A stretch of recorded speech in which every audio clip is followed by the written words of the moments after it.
Bien, el día de hoy vamos a explicar el tema de demografía y vamos a entender qué significa esta palabra. Para poder entender el concepto, la definición de esta palabra demografía, tenemos que entender primero la etimología. La etimología proviene de dos vocablos griegos, ¿bien? Este vocablo significa, por ejemplo, acá la palabra demos, que significa pueblo, y el otro vocablo que es grafía o grafos, que significa descripción. Entonces, ¿qué significará entonces etimológicamente la palabra demografía? Esta etimología entonces será pues descripción de los pueblos. Ahora veamos aquí en el concepto. El concepto de demografía tiene que ver con el estudio de la dinámica. Aquí está. Estudia la dinámica. ¿Y qué es dinámica? Dinámica es movimiento. En este caso, ¿a quién va a estudiar? El movimiento de la población de un estado a través de indicadores demográficos. Estos indicadores los vamos a explicar a continuación. Entonces, ¿qué es lo que origina, por ejemplo, el crecimiento de una población? ¿Qué originó la disminución de la población? Hubo cuestiones geográficas, hubo pandemia, hubo algo que ocurrió para disminuir la cantidad, ¿no? Entonces, la demografía trata de explicar por qué en una región hay una cantidad enorme de población o por qué en cada metro cuadrado existe una cantidad de personas ubicándolo y por qué en otros países en un metro cuadrado hay menos personas, ¿no? Entonces, todas estas explicaciones las vamos a dar a conocer aquí en este lugar. Bien, acá observamos. Bien, ya hemos explicado la demografía, la etimología, el concepto. Bien, ahora, ¿qué tipos de demografía existen? La demografía estática. Obviamente la palabra estática viene de sin movimiento, estático, ¿no? Y dinámico significa movimiento. Entonces, quiere decir que la demografía estática se encarga de estudiar a las poblaciones humanas dentro de un tiempo determinado. Bien, sobre todo dentro de un tiempo determinado. Y se estudia desde varios enfoques. Aquí la demografía dinámica estudia a las poblaciones humanas teniendo en cuenta la evolución en el transcurso del tiempo. Mira, si aquí has observado, veamos la población humana dentro de un tiempo determinado. Bien, dentro de un tiempo determinado. Así es. Esa es la demografía estática. Y la demografía dinámica, bien, tiene en cuenta el transcurso del tiempo, así como el mecanismo que interviene en la modificación de las dimensiones y estructuras.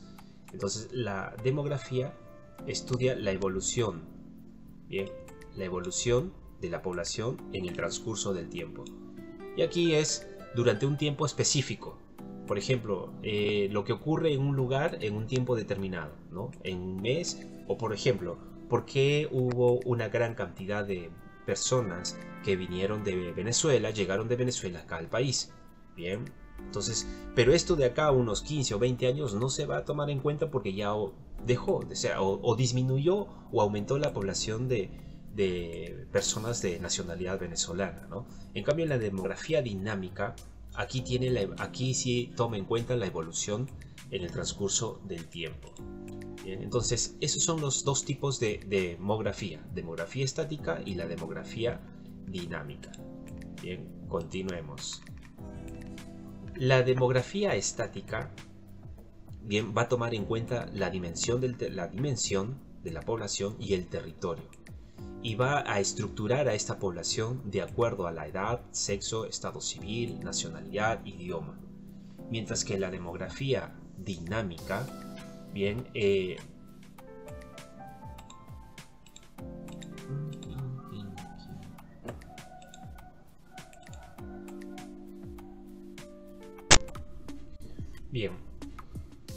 sabemos que en un país existen son variables, existen variables. Por ejemplo, en relación a las personas, en un país nace un número de personas, fallece un número de personas, un número de personas viaja afuera, otros y regresan al país. Entonces, Para poder establecer pues la demografía se tiene que establecer ciertos indicadores. Esos indicadores que va a establecer la demografía son la natalidad, la mortalidad, la fecundidad y el crecimiento. Bien, estos son los principales indicadores, ¿ok? Son los principales indicadores. Bien, entonces, ¿qué es la natalidad? Bien, la natalidad es la cantidad de nacimientos. Mortalidad, número de personas fallecidas en un estado, en un país. Fecundidad, número, en este caso, de personas que nacieron vivos, ¿no? Y crecimiento, pues, son las personas que están en un proceso de crecimiento en un territorio. La distribución espacial. Migración, urbanización, evolución de la población es según la edad, el sexo, la ocupación y el estado civil. Son estos indicadores. Entonces, tenemos estos 4 indicadores en la evolución de la población. Tenemos 2 indicadores en la distribución espacial. ¿Qué significa espacial? Significa la distribución en los territorios. Y la evolución poblacional, ¿no? Esta significa pues la edad, el sexo, ocupación, estado civil. Es importante tener en cuenta que un país tiene que tener la información de la cantidad de personas que existen en su nación, ¿no? en el estado. ¿Cuántas personas hay? ¿Es 33 millones? ¿32 millones? ¿No? ¿Cuántas mujeres existen? ¿Cuántos hombres existen? ¿Cuántas personas están trabajando? ¿Cuál es la población activa, económicamente activa? ¿Cuántas personas son los que trabajan? ¿Cuántos son casados? ¿Cuántos son solteros? ¿Cuántos son ancianos? Toda esa información es importantísimo, ¿no? Ahora veamos aquí qué significa población absoluta. La población absoluta es el número total de la población. Es el número total de la población existente en el territorio. Bien, en un territorio. Número total en un territorio determinado. ¿De quién? De la población.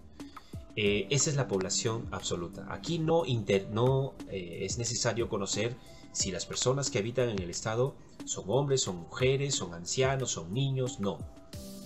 Esto simplemente abarca a todas las personas nacidas vivas en el estado peruano. Población absoluta. Población relativa es llamada también la densidad poblacional. ¿Qué significa densidad poblacional? Densidad significa algo que está compacto, algo que está junto, estrecho, ¿no? Entonces, se refiere al número de habitantes que existe en un kilómetro cuadrado. ¿Ya? En un kilómetro cuadrado. ¿Cuántos habitantes existen por kilómetro cuadrado en un estado? En una nación. Bien, si hay una gran cantidad de personas que vive en un metro cuadrado, significa que esa población será totalmente densa. Si habitan menos personas, será menos densa, ¿no? O sea, quiere decir que hay territorios sin ocupar cuando hay menor densidad. Cuando hay mayor densidad, hay mayor cantidad de personas que en un metro cuadrado, ¿no? ¿Qué significa tasa bruta de natalidad? Es el número de nacimientos, acá está, nacimientos ocurridos, bien, en un año por cada 1000 habitantes, bien. Entonces se necesita saber cuántas personas nacieron durante un año, bien, y se toma un registro de 1000 habitantes. Así es. Entonces, de entre esos 1000 habitantes por año, entonces se puede sacar la información, ¿no? ¿Qué más? Tasa bruta de mortalidad, acá los tenemos en cuenta, ¿no? Es la referida al número de defunciones. ¿Qué es una defunción? Es muerte, ¿no? En un año por cada 1000 habitantes. La mortalidad y la natalidad toma referencia a 1000 habitantes por año. Bien, ¿cuántos? De entre 1000, ¿cuántos murieron? Entre 1000, ¿cuántos nacieron? Bien, aquí, tasa bruta de fecundidad. Fecundidad significa las personas que están embarazadas, ¿no? Las mujeres que están embarazadas específicamente. ¿Cuántos están en edad de fecundidad? Número de promedio de hijos por mujer durante su periodo reproductivo. O sea, ¿y cuánto es el valor? Entre los 40 y 49 años. ¿Cuántos hijos tienen estas mujeres de entre 40 y 49 años, perdón? Es lo que trata de sacar la tasa bruta de fecundidad. La tasa bruta de reproducción, número de hijos por mujer al final de su periodo reproductivo. un periodo reproductivo termina aproximadamente a los 40, 45, ¿no? 50 años. Ahí termina, esa es la variación. ¿Por qué termina su periodo reproductivo? Porque ya no va a poder engendrar, no va a poder engendrar más hijos a esta. ¿Y cuántos hijos tuvo esta mujer hasta el final de su etapa reproductiva? Esto es lo que indica la tasa bruta de reproducción. La tasa bruta de crecimiento poblacional es el incremento real de la población transcurrida, el incremento real en un año. Así es, se obtiene estableciendo una diferencia entre la tasa bruta de la natalidad y la tasa de mortalidad. Quiere decir que si tú quieres saber cuánto es la tasa de crecimiento poblacional, tienes que establecer la diferencia que existe entre la tasa bruta de natalidad y de mortalidad. Bien, estas dos, natalidad y de estas dos aquí y estas dos, esta de acá, para poder hallar la tasa bruta de crecimiento poblacional. Bien, ¿qué es la tasa de morbilidad? Establece el grado de enfermedades. Es lo que, por ejemplo, tendríamos que determinar en este tiempo de pandemia, ¿no? Que padeció determinada población. Bien, es el grado de enfermedades que padeció una determinada población. Es la tasa de morbilidad. ¿Cuántas personas murieron por una enfermedad específica? Bien, tasa de esperanza de vida al nacer. Representa el número promedio de años que le espera vivir a un recién nacido. Aquí se dice que un recién nacido, una persona tiene una esperanza de vida aproximadamente hasta los 75 años hasta los 80 años, ¿no? Este es el promedio de vida, en este caso del ser humano. En este caso en el Perú, ¿no? Población estacionaria se refiere a que no existe un incremento real de la población, pues para ello las tasas de natalidad y mortalidad tendrían que ser equivalentes. Índice de dependencia es el porcentaje de personas menores de 15 y mayores de 64 que depende de la población económicamente activa. O sea, el Estado necesita saber cuántas personas están trabajando, están generando economía, están generando intercambio comercial y cuántas personas no. Bien, porque él es que se va a encargar de esta situación de las personas que dependen de otras personas, es el Estado, a los que no puedan hacerlo, ¿no? Por ejemplo, por eso se construye escuelas para poder darle educación a las personas en edad educativa, ¿no? La población económicamente activa, ya sabemos, es el PEA, son las personas que están trabajando, ¿bien? Que usualmente se da entre los 15 y 64 años, que se encuentran en condición de trabajar. Bien, para poder saber quiénes son los que están empleados, quiénes son los que están subempleados, o sea, quiere decir los que trabajan para otra persona, pero de forma informal, y los que no trabajan. Es importante tener esa información. ¿Por qué es importante? Porque necesitamos saber cuánto es el porcentaje de desempleo en un país, ¿no? Si hay demasiado desempleo, entonces va a haber un problema que el Estado peruano va a tener que resolver, va a tener que favorecer más puestos de trabajo. Bien, y así vamos avanzando sobre, por ejemplo, la estructura poblacional. La estructura poblacional consiste en un análisis demográfico teniendo en cuenta la fecundidad y la mortalidad. ¿Qué es la fecundidad, no? Es el número de hijos que se tiene, y la mortalidad, las personas que han muerto. Pirámides de edades, bien, es un gráfico que permite señalar determinada población por edad y sexo, en lugar por cada año. Así es, nos permite señalar la población, de la edad de la población, o sea, cuántos años tiene, y el sexo por cada año. Y acá tenemos, ¿no?, características, por ejemplo, de algunos países. País más poblado, sabemos que es China, ¿no?, la India y Estados Unidos.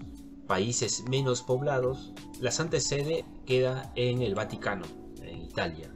Bien, país más denso, ¿Qué significa más denso? Significa que en este lugar hay una cantidad enorme de personas viviendo en un pequeño espacio. Por eso se le dice que es el país más denso. País menos denso es un país donde es tan extenso en territorio y donde viven pocas personas, ¿no? Ya sea por su geografía, la difícil geografía, bien, ya sea por los desiertos, etc. Pero bueno, hay pocas personas viviendo ahí. País con mayor esperanza de vida, Japón, 84 años. Quiere decir que las personas tienen una buena calidad de vida, tienen buena alimentación, bien, tienen mejores apertura a la salud, tienen medicamentos, el Estado suple de medicamentos a las personas de la tercera edad, por lo tanto hay menos enfermos, hay más fortaleza física y hay mayor tiempo de vida. Quiere decir que en Japón no hay pobreza extrema ni pobreza. ¿Okay? Bueno, en este caso el Perú sí tiene pobreza extrema y tiene pobreza. Hace 20 años la pobreza en el Perú era de 64%. Más de la mitad del país era pobre. El día de hoy esos índices disminuyeron y llegamos a un 36%. ¿Sigue existiendo pobreza extrema? Sí, está en un valor de 8 a 10%. Cuando llega a 5% los valores de pobreza extrema, ya no se considera como un país que tiene pobreza extrema. Si la pobreza en el Perú llega a un 5%, es considerado un país libre de pobreza, ¿no? Según las instituciones internacionales. País con menor esperanza de vida es el Chad, entre 48 y 69 años. ¿Por qué tiene menor cantidad o esperanza de vida? Porque no hay acceso a la salud, no hay acceso a los hospitales, no hay subsidios o no hay apoyo social a las personas de la tercera edad. Bien, hay demasiada pobreza y pobreza extrema en cantidad enormemente. Entonces todos estos factores contribuyen a que la esperanza de vida sea menor. Muy bien, estamos despidiéndonos de este tema. Hemos hablado de la demografía, de los tipos de demografía y los factores o los indicadores demográficos. Muy bien, conmigo es hasta la próxima transmisión. Saludos, cuídense.